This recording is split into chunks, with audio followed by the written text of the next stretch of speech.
So when SRAM launched their red group sets last year, I think the talk of the town was the new 13-speed Explorer group, which offered a massive gear range for gravel, and they've actually now brought that 13-speed goodness to their new Rival and Force Explorer groups. But I think one of the unsung hero features of those new red groups, which kind of took a back seat, were the completely redesigned levers and brakes with a new hood and lever shape, as well as more braking power and control, but they're actually bringing the majority of those features to their new Force and Rival groups. So SRAM has actually launched 4 new groups, so there's going to be a new road and gravel groups for Force, as well as new road and gravel groups for Rival. And all of these groups are going to get big upgrades when it comes to ergonomics, braking performance, as well as that expanded gear range for gravel. But they've also made some other changes like adding bonus buttons to their force shifters, reducing weight all around, as well as faster and more silent shifting performance. Alright, so first up, let's talk about these new shifters and levers on their new Force and Rival groups, where they've gotten their redesigned shifter, hood, and lever upgrades from red, where they've reworked the piston design inside, which allows them to reshape the entire lever and hood setup, where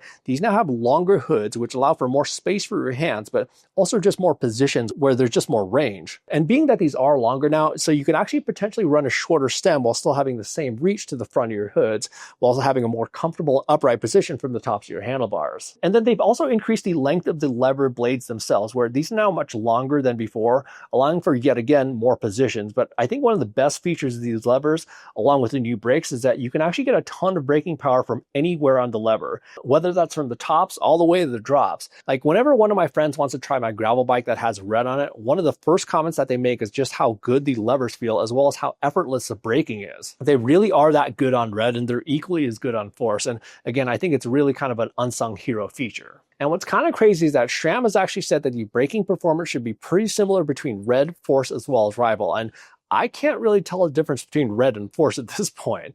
I think the really only meaningful difference is going to be with like overall weight, and then the Rival shifters have a little bit different texture to them, but I think that's about it. And both these new Force and Rival also have longer reshaped carbon levers, which help allow for more space for your hands, which helps prevent pinching through your fingers under hard braking. And they both also have reach adjustment as well for different size hands. And the shifter paddles themselves also get some refinement that go along with the new lever shape. So at this point, it's kind of hard to tell a difference between all of these levers. All of these get the upgrades in terms of the ergonomics. And then another thing that comes down from their red groups are the bonus buttons on the inside of the Force shifters.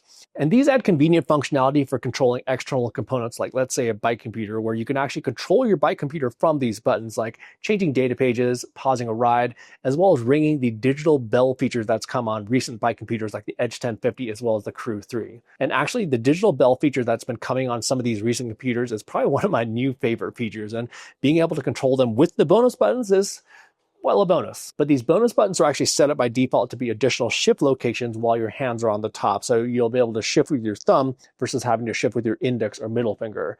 And then you can always go ahead and, of course, integrate SRAM blips into this whole setup. So I just have some SRAM blips right here as additional shift locations. So this is just more convenient to shift while I'm on the tops. But one difference here is that the new bonus buttons are only available on Force and Red, where they aren't available on Rival. So that is a differentiating feature between the groups. And then one other kind of interesting thing is that the bonus buttons on these new Force shifters actually have the same texture as their buttons on their Crew 3.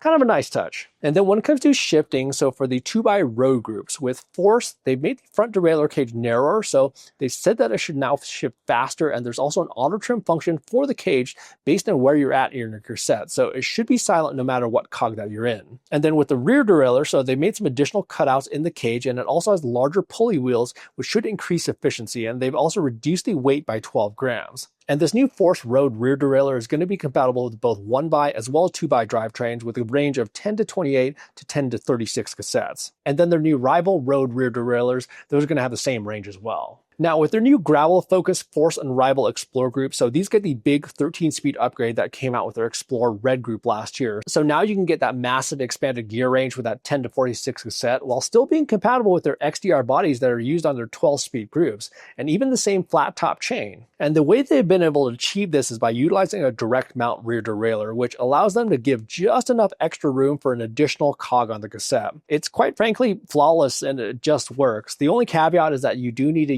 PDH compatible frame for that direct mount rear derailleur. So with their new cranks, so with Force, these updated carbon cranks have a bit flatter and wider shape than before, and they've also been able to reduce the weight. And these actually have 3 different power meter options as well as a non-power meter option. And then for crank lengths, they offer these from 160, 165, 170, 172.5, as well as 175. So a lot of options here. So when it comes to these options though, so with their 2x road groups, you could opt for a non-power meter option where these utilize a one-piece design for both chainrings, where both chainrings are made up of one piece of metal, which offers a lighter and stiffer setup. So the downside here is that you won't be able to choose the chainring sizes individually, but they actually have 3 good options here. So there's a 4633, a 4835, as well as a 5037. Now for their power meter configurations, there's actually 3 different options to choose from here. So with their 2x Force AXS power meter, so the power meter is actually built right in the chainrings themselves, and it aimed to basically make the whole thing lighter. And with this kind of setup, you can collect dual-sided power. And then there's also going to be their Force 1 AXS power meter, and this is going to be used with their 1x-Aero chainring setups, but this also collects dual-sided power. But then they also offer a Force AXS power meter upgrade kit, and this is actually going to be where the power meter is located inside the spindle, but with this power meter option, it only is collecting left-side power. So all in all, there's basically 4 different ways you can configure these cranks. So the particular version I've been running has been the dual-sided AXS power meter option. And in terms of accuracy, well, on this right here, that's actually scary close to a pair of Vivero Assioma pedals, being nearly identical throughout the entire ride. Now, on this indoor interval session here where I was doing some 30x30s, it wasn't quite as close, but still pretty good overall. However, slightly strange to see the Assiomas actually read lower on this ride compared to both the AXS Force power meter as well as the Tacx Neo 3M. And the Neo 3M is actually a really accurate trainer. So in this case, the Viveros may have been off. Still though, nothing really way out of whack or anything like that. And I mean, still very close results, especially between the Neo 3M as well as the Force Road. Now with their new rival cranks, so these are now up to 50 grams lighter than before, which again is pretty impressive. And with their new rival cranks, these also utilize a one-piece design for their 2x setups. And these also have a power meter option, but unlike the Force group, the power meter option with the rival groups is only going to be a left side power meter. And another thing to note is that with the new rival cranks, so those are going to be aluminum, where these Force cranks, these are going to be carbon. But it is kind of interesting with the new rival cranks where they have a little cutout window, which kind of mimics what they do on some of their mountain groups. Now for their power meter options for their gravel focused Explorer groups, this is going to be slightly different than their red group, where with the red group, you can actually get a dual-sided power meter option with Explorer. But with rival and Force Explorer, so these only are going to have a single-sided power meter option. And basically the only dual-sided power meter option that you're going to have with these new groups is going to be with the 2x Force setup. So honestly, there are a lot of different crank and power meter options to kind of sift your way through here. So it can take a while to kind of decipher all the different ways you can set these up. But when it comes to the overall ride experience, they really have brought down a lot of red level performance to these groups. Like with shifting, it's super fast, it's really precise, and I can shift under load with no problems. And then when it comes to braking, again, I can't really tell much of a difference between red and this new Force, where the braking performance seems pretty much the same, where I still have the same power and the ergonomics are also there as well. But one last thing I really enjoy about AXS groups is just the simplicity overall, especially when it comes to setup. So there's just really not much to it, especially with their Explorer groups where you just kind of bolt it on and you go. Oh, and then one last thing, I know this is like completely random, but they also have a new purple flat top chain, which is kind of hot. But what's kind of interesting about all this new stuff is that there's tons of cross compatibility all across the board. And I'm not just talking about their new generation components. Like you could use previous generation Force shifters with a new drivetrain. And heck, you could even use previous generation Force shifters with their new Explorer groups because they actually utilize the same chain and a lot of other components. They've really made it so there's not many limitations when it comes to mixing and matching components based on your budget and your needs. And I think this is something that a lot of companies could kind of learn from.